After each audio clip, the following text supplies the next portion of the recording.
ते store room आहे ना, हीच तुझी जागा आहे. आई, अश्विन. प्रिया, अगं आता तर कुठे सुरुवात झाली आहे. आता यापुढे बघ काय काय होतंय.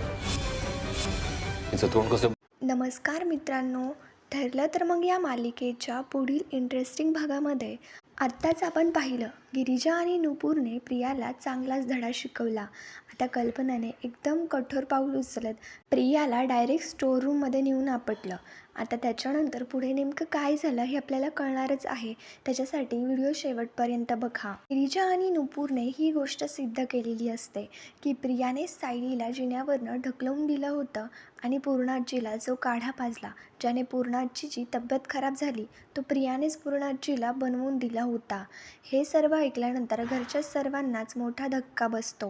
प्रियाच्या बाबतीतला घरच्यांच्या मनामधला असलेला राग दिवसेंदिवस वाढत चाललेला असतो. इतकंच नाही तर प्रियाने सायलीला जिन्यावरनं ढकलवून दिलंच, पण मात्र अस्मिता जेव्हा गरोदर होती तेव्हा तिलासुद्धा ढकलण्याचा प्रयत्न केला. फक्त एका व्हिडिओने प्रियाचं काम तमाम होऊन प्रियाच्या बाबतीतले सर्व पुरावे बाहेर आलेले असतात. प्रियानेच या सर्व गोष्टीचं कटकारस्थान केलं. हे घरच्या सर्वांना कळल्यानंतर घरच्यांच्या मनामध्ये प्रियाबाबतीत खूप तिरस्कार निर्माण झालेला असतो.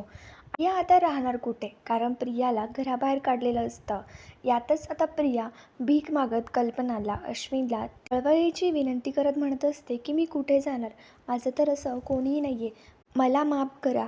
आता पुढे प्रियाला शिक्षा द्यायची म्हणून कल्पना तिला स्टोर रूममध्ये नेऊन आदळते आणि त्याच्यानंतर प्रियाला सांगते की आजपासनं तू इथेच राहायचंस. हे जे स्टोर रूम आहे ना, हीच तुझी जागा आहे. आणि त्याच्यानंतर तिला तिथेच स्टोर रूममध्ये कोंडून ठेवतात आणि बाहेरनं कडी लावून घेतात.